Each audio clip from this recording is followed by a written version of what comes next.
रात की फजा में हल्की हवा चल रही थी। शहर की सड़कों पर सन्नाटा छाया हुआ था। डिस्ट्रिक्ट मजिस्ट्रेट रिया शर्मा अपने दफ्तर के कमरे में अकेली बैठी थी। टेबल पर फाइलों का ढेर था, मगर उसकी नज़रें किसी फाइल पर नहीं बल्कि एक पुरानी तस्वीर पर जमी थीं। तस्वीर में एक अधेड़ उम्र औरत थी, सुशीला देवी, रिया की माँ। चेहरे पर शराफत, आंखों में थकन, मगर मुस्कुराहट में अज़्म था। रिया टेबल पर चाय का कप था, मगर चाय कप की ठंडी हो चुकी थी। दिल में हजारों सवाल थे जो आज भी जवाब मांगते थे। आखिरकार माँ कहाँ गई? क्या जो लोग कहते हैं क्या वो सच है? रिया के दिमाग में अनगिनत सवाल थे। रिया ने ठान ली थी कि वो अब इन सवालों से जरूर पर्दा उठाएगी। अपनी माँ पर लगे इल्जामों को झूठ साबित करेगी। माँ के जाने को आज 5 साल हो चुके थे, मगर रिया के दिल में जख्म आज भी ताज़ा थे। जब लोग उसके सामने तरह तरह की बातें करते, कोई कहता उसकी माँ गद्दार है, कोई कुछ कहता। लोग रिया को पसंद न करते। वो सारी सारी रात अपनी माँ की तस्वीर सामने रखकर रोती रहती। माँ, तुम कहाँ हो? देखो मैं कितनी अकेली पड़ गई हूँ। वो माँ की तस्वीर सीने से लगाकर बिलक बिलक कर रो पड़ती। 5 साल पहले की बात है। रिया तब एक आम लड़की थी। वो सिविल सर्विसेज की तैयारी कर रही थी।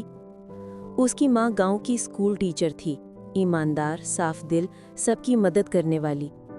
रिया के वालिद बचपन में ही गुजर गए थे, इसलिए सुशीला ने माँ और बाप दोनों का किरदार निभाया। क्योंकि लोग उन्हें मास्टरनी जी कहकर बुलाते थे।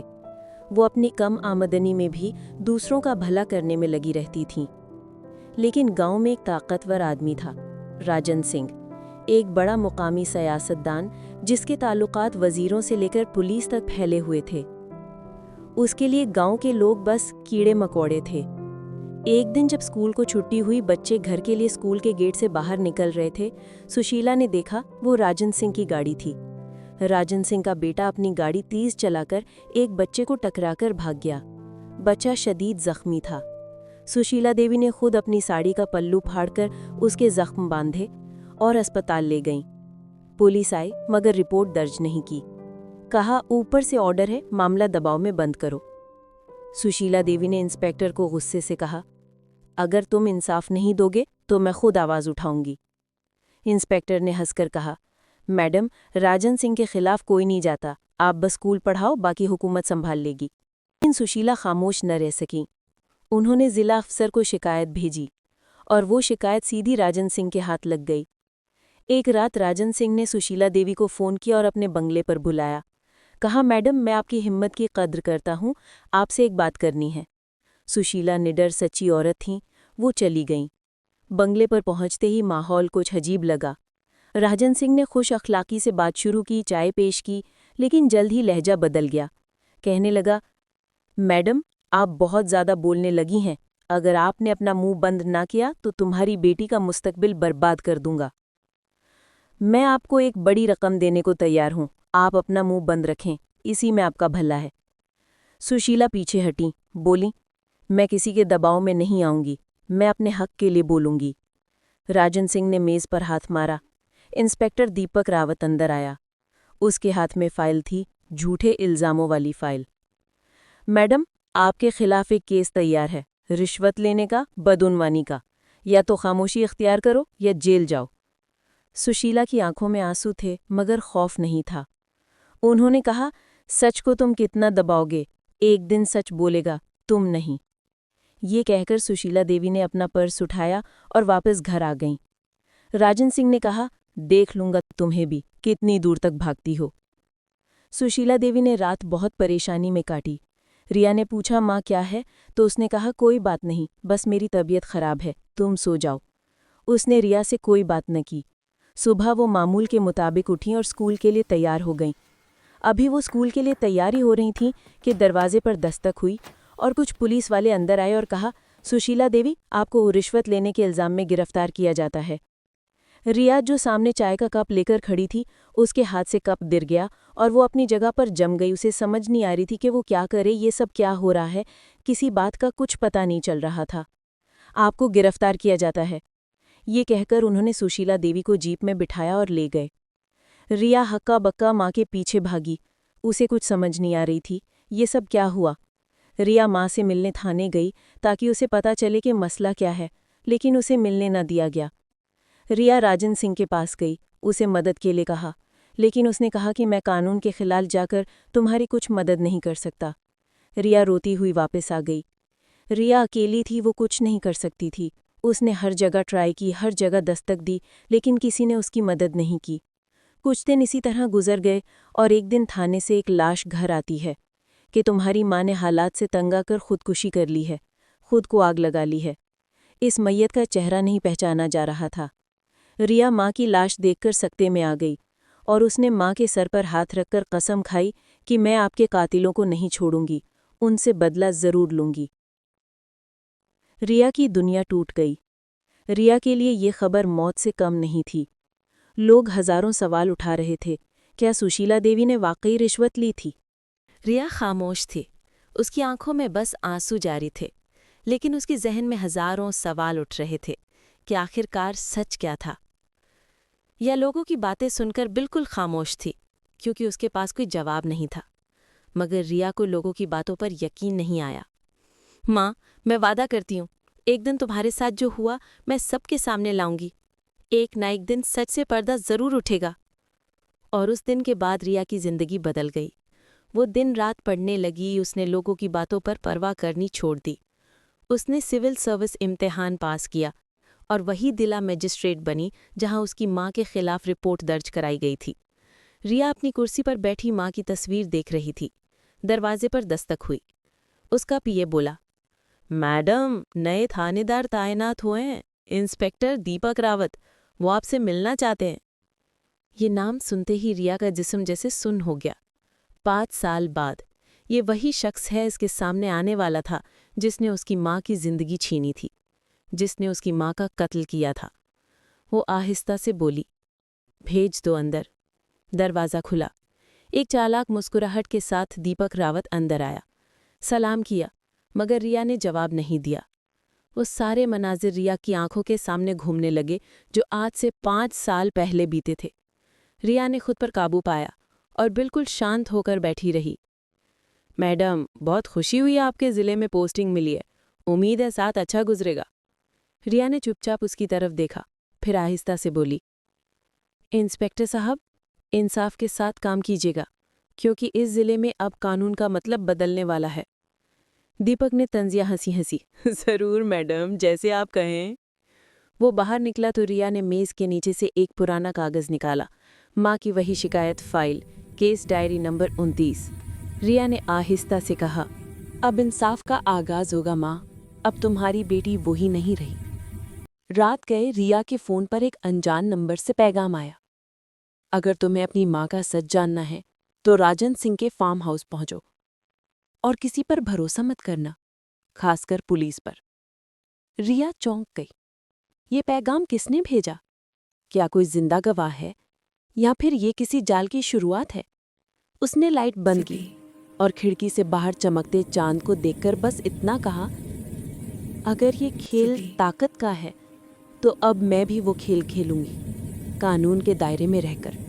रात के 2 बजे का वक्त था। आसमान पर काले बादल छाए हुए थे। रिया अपनी गाड़ी में अकेले बैठी थी। हाथों में वही माँ की पुरानी फाइल, केस डायरी नंबर 29, और दिल में खौफ और तजस्सुस दोनों मौजूद थे।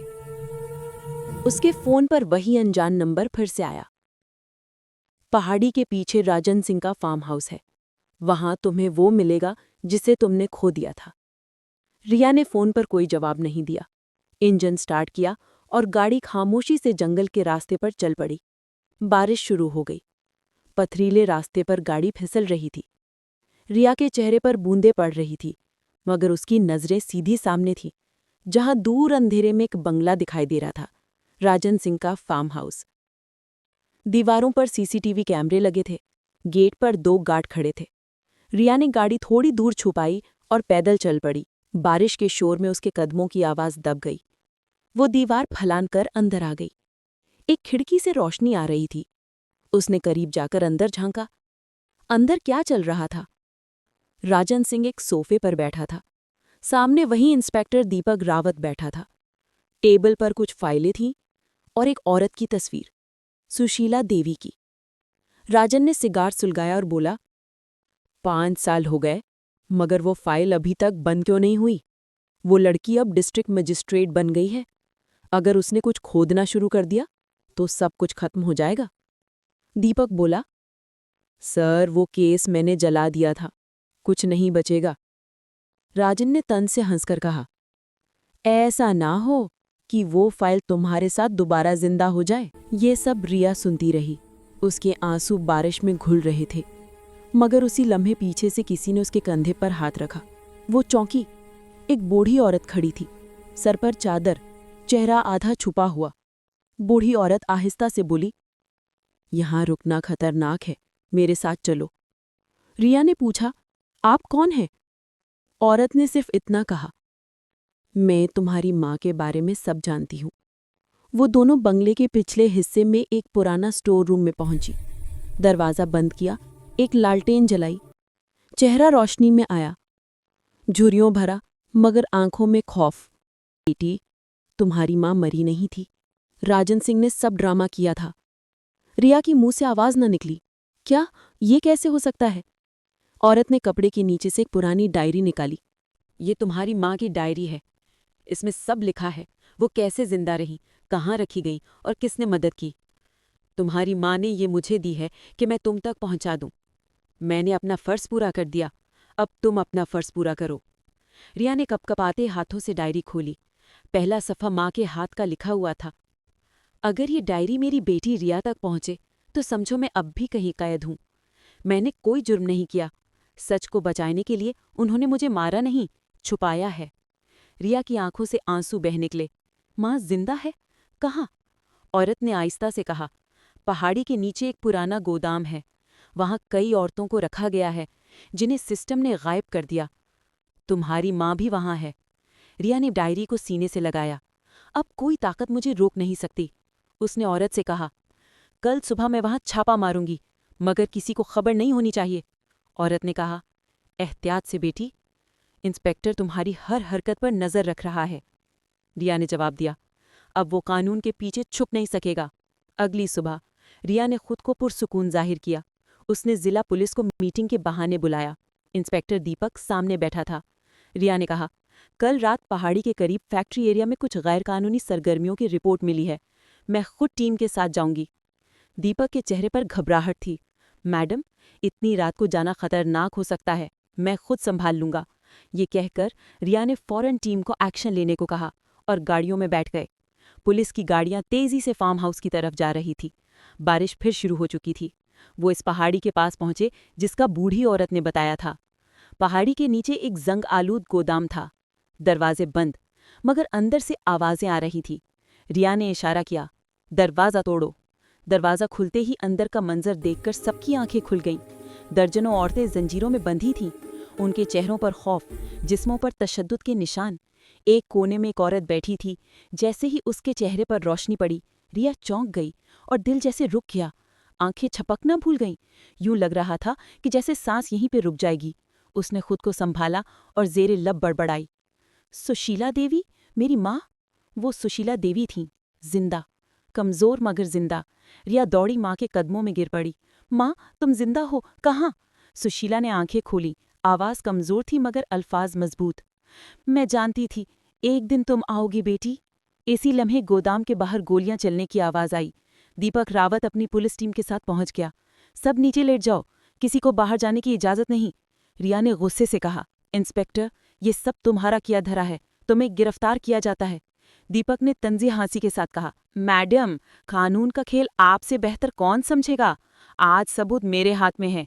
ये ऑपरेशन गैर कानूनी था और आपको इख्तियारात के गलत इस्तेमाल के तहत मुअत्तल किया जा सकता है। राजन सिंह अंदर आया, चमकती गाड़ी से। अरे अरे, हमारी बहादुर डीएम मैडम खुद कानून तोड़ती पकड़ी गई। ये मुल्क ऐसे ही चलेगा? रिया ने कहा, तुम्हें लगता है तुम कानून से ऊपर हो? तुमने मेरी माँ समेत दर्जनों औरतों की जिंदगी बर्बाद की है। राजन ने हंसते हुए कहा, तुम्हारे पास सबूत है या बस जज्बात? रिया ने अपनी जेब से माँ की डायरी निकाली। ये मेरा सबूत है। दीपक ने फाइल छीनने की कोशिश की, मगर तभी बाहर से मीडिया और एंटी करप्शन टीम आ गई। ये उन सबको इन्फॉर्म करके आई थी। रिया ने माइक पकड़ा। ये वो जगह है जहां ताकतवर लोग इंसाफ को कैद करते हैं, मगर आज इंसाफ इनकी दीवारों को तोड़कर आया है। राजन सिंह का चेहरा फीका पड़ गया। पुलिस ने उसे गिरफ्तार कर लिया। माँ बेटी का लम्हा। सुबह का सूरज तुलू हुआ। गोदाम के बाहर मीडिया, पुलिस और लोग जमा थे। सुशीला व्हीलचेयर पर थी, रिया उनके पास खड़ी थी। सुशीला ने बेटी का हाथ पकड़कर कहा, बेटी, तुमने सिर्फ माँ का नहीं, इन सब औरतों का इंसाफ जीता है। रिया ने आंसू छुपाते हुए कहा, माँ, अभी सब खत्म नहीं हुआ, बहुत से राजन सिंह बाकी हैं। रिया माँ को लेकर घर आ गई और दोनों एक साथ घर में रहने लगी। सुशीला देवी पर जो आरोप लगे थे वो सब धुल चुके थे। रिया ने बेटी होने का सबूत दे दिया था। अगर आप भी सिस्टम के खिलाफ हैं तो प्लीज़ कमेंट में ज़रूर बताएं और ऐसी वीडियो देखने के लिए चैनल को लाइक, शेयर, सब्सक्राइब करें ताकि आप मज़ीद आने वाली वीडियोस देख सकें।